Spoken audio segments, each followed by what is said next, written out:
Good morning. I'm the Reverend Jennifer Brower. I'm one of the ministers who serves the Unitarian Universalist congregation at Shelter Rock, located in Manhasset, New York.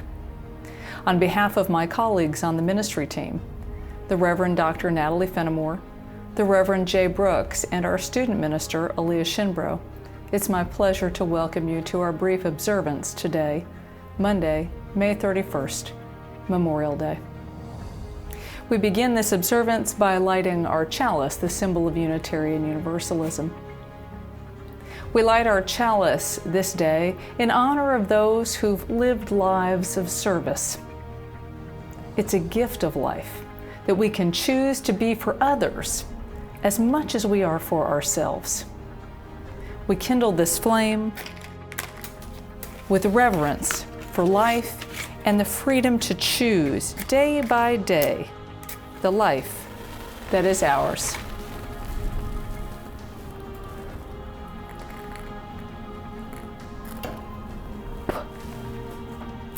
Since 1868, Memorial Day, once called Decoration Day, has been set apart from other days to remember, to honor, and to offer gratitude to the men and later women who served in the United States military, those who had their lives cut short in military service. Today, we honor those who gave their lives in service to something larger and far more complex than the words "our freedoms" can possibly capture. We remember and honor those who gave their lives in service to our nation with all of its scars and blemishes and failings, that still promises that we are equal one to another, that each person matters and has a voice and a vote, that we can disagree with one another and still be part of this great experiment, this imperfect pursuit of life, liberty, and happiness.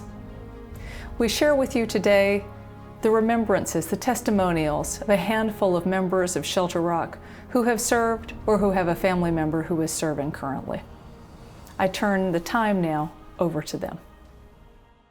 As an old-time member of the congregation from Plandome days and as a veteran of World War II, Reverend Browers asked me to comment on Memorial Day.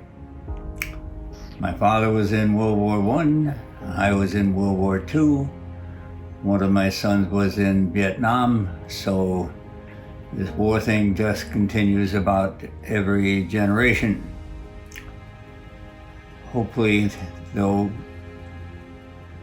at some point will maybe mankind, as contrasted with humankind, will get some sense in their heads. Just recently, on VE Day, May 8th, the Norwegians were kind enough to award me a medal for my service in the Arctic convoys in World War II. And we've saved a little snippet of that for you on video, which I think you might enjoy listening to. Captain Hugh M. Stevens, yes, and Deglin, we would like to, it's our great pleasure, on behalf of the Convoy Cup Foundation, we have the privilege of honoring you with the Convoy Cup Medallion in recognition of your service in the U.S. American Marine during World War II. And we want to thank you for your great service that you provided in what we do, which just allows us to enjoy the peace that we do today. Let me take this man's call. Sorry. Captain Stevens.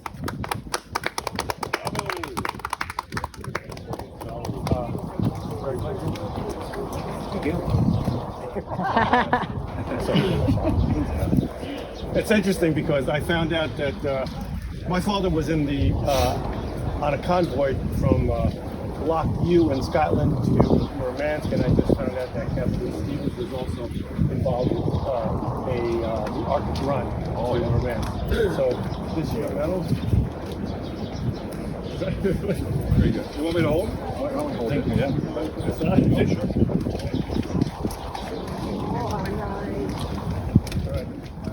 Congratulations. A diploma with honors like that. This is your diploma. Thank you, sir. Thank you from Norway. Thank you. This is to certify that the medallion of the Convoy Cup Foundation has been awarded to Captain Hugh M. Stevens in recognition and appreciation of his service at sea on the convoys during the Second World War. Thank you. Thank you very much. May I say something? Sure. Yeah. Okay, you want me to hold it? I'll hold it. In World War II, I was just a kid, 19 years old. And on the night we were supposed to sail for Russia, our captain wouldn't let us go ashore.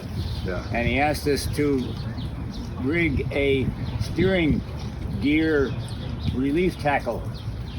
So, because he knew in advance that that was the weakest part of a Liberty ship. And sure enough, on our way back, we hit very heavy weather, and our convoy altogether had 500 Norwegian refugees aboard from the island of Solroy. Wow. The island had been burned by the Germans because the Norwegians had a clandestine radio and they were radioing positions to the English, and the Germans were unhappy about this. So they burned most of their villages and their houses, and the older people who couldn't get out of their houses were burned in their houses. And they're living in caves and in holes in the ground. The Germans decided that as they were continuing to use their radios, they'd come in and annihilate the entire population. British found out about it, got in there first, rescued 500 of them, took them to Murmansk, put them on our 30-ship convoy, and my ship had 50 women and children. Wow. And the ships that didn't have relieving tackle on their quadrants were scattered all over the ocean, and the Germans came out and sank them one at a time. And as our Norwegian refugees thought that their relatives might be going down, they all sat on deck and cried, but our Norwegian American captain came up and sang folk tunes to them in Norwegian. They all stopped crying, and children stopped crying, and we got them all safely back to Scotland.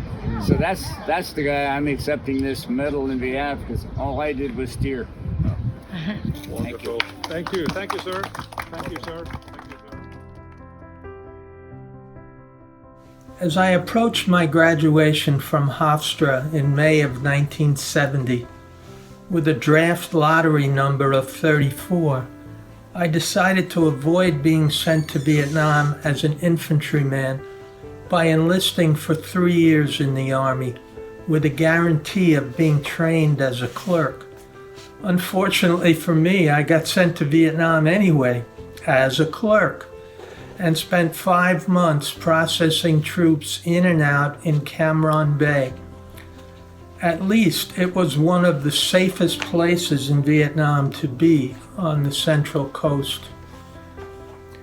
The work was numbingly boring, and I saw an ad in the Stars and Stripes for a reporter position with that Defense Department daily newspaper. I had worked 4 years for Newsday before I enlisted, covering high school sports to put myself through college. It turned out that I was the only applicant for the Stripes job, and I shipped out for Saigon on January 1 of 1972. For the first 3 months, during a quiet time in the war, I wrote puff pieces on units and the men in them: grunts, repairmen, armored personnel carrier drivers, pilots, helicopter maintenance guys, a chaplain.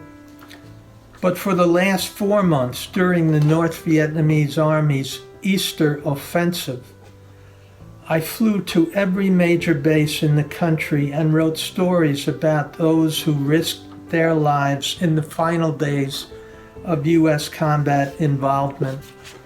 The stories became the basis for my 2015 self-published memoir, Heroes to the End. Military service was something I accepted as the price for citizenship, and it had never occurred to me to flee to Canada or declare myself a conscientious objector. I was the son of a Marine Corps Master Sergeant and the grandson of a World War I Navy man.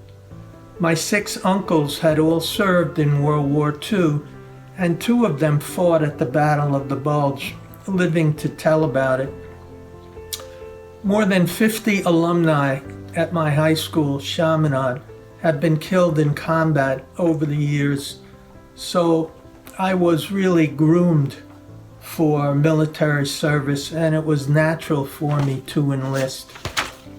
As I traveled to battle zones around South Vietnam, I got to feel that every unit was my unit, and I was treated as somebody who could be trusted. I often delivered copies of my newspaper to far-flung troops on fire bases on hilltops. I watched airstrikes being called in on enemy positions. I felt the ground shake when B-52s dropped their awesome payloads. I got caught up in the adrenaline rush of the war, and as time went on, I took more and more risks. It was the most exciting time of my life. I lived in a hotel in Saigon. I wore civilian clothes. I could let my hair grow. I had a girlfriend. We went to the movies and French restaurants and took an air-conditioned station wagon to the beach. It was an idyllic part of my life. However, 6 people I wrote about or knew were killed during those 4 months, including John Paul Vann, the subject of the book A Bright Shining Lie, Newsweek reporter Alex Shimkin, and an information officer who I knew as Captain Ivy, who had his head blown off by a B-40 rocket at a fire base that was overrun. The next morning I was at that base and I saw a bloody fatigue jacket that was the subject of many bad dreams that I had, because I figured that it was probably Ivy's. I never saw his body. Anyway, I remember all of those 6 KIAs on Memorial Day every year. On April 30th, 1975, when Saigon fell, I locked myself in the bathroom at my mother's house, crying and bleeding out of my nose. It was a mini nervous breakdown. I pounded the wall and screamed, 58,000 dead. For what? I felt my service had been meaningless, that war is futile, and that it was all a tremendous waste. When I got out of the service in June of '73, I wound up joining Veterans for Peace. I eventually marched in Manhattan against the planned war in Iraq. I joined the Shelter Rock congregation, and I actually ran a program on peace there with members of anti-war organizations and the UU Service Committee. In 2006, I joined the board at United Veterans Beacon House, which now runs 49 homeless shelters for veterans and others. I'm now a member of VFW posts in Port Washington and Boca Raton, Florida. So my attitude about war changed, but my attitude about my service also changed. After 9/11, I counseled my son, Pete, who was gung-ho to serve at that time and eager for revenge, against enlisting. My work with Beacon House stems from my kinship with the casualties of war. the homeless, the mentally challenged, the chemically dependent. Every day is Memorial Day for me and for many of them. And we shouldn't remember the dead only 2 days a year, Memorial Day and Veterans Day. We should remember them every day of the year. Thank you. Take care. Hello, everybody. I know there are a million stories, Army and war stories, and many terribly sad and stories that are very pathetic. But there were also moments when there were things to laugh about. Hank and I were each in the service. I was in the Army Nurse Corps. Hank was in the engineer or the Signal Corps. And we each had basic training. And Hank had basic training for 6 weeks, learning to take orders. And I had a commission, because I'm a registered nurse, and I was spending 6 weeks learning how to give orders. And that's the story of our 76 years of marriage. Thank you, U.S. Army. And it's been working fine. I like our orders, they're very good. Well, we get along so well. Thank you all. Happy Memorial Day.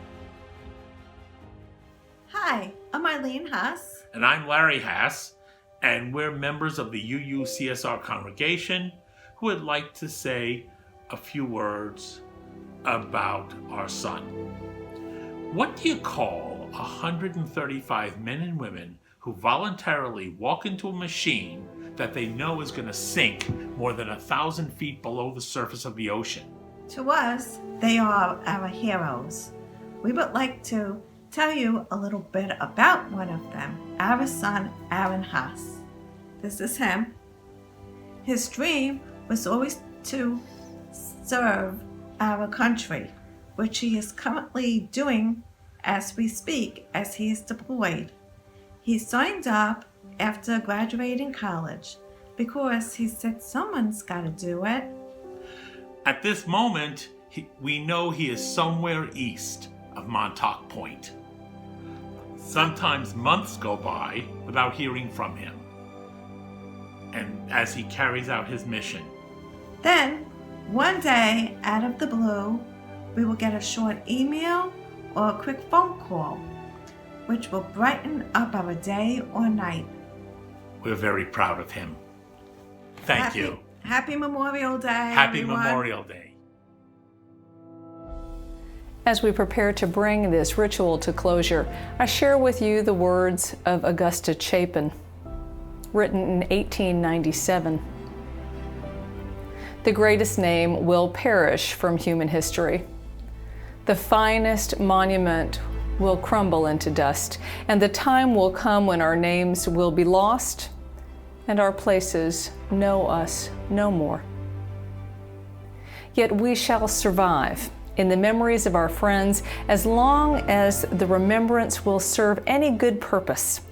And then our work and thought and influence will mingle with the great ocean of human achievement, and the sum total of that will be something more and something different than would have been without us. Our lives have deep meaning and matter. We are each precious, unique, and unrepeatable. We are each called to serve this world uniquely. May we feel inspired and passionate to go forth and do that. We give thanks for the service of each life.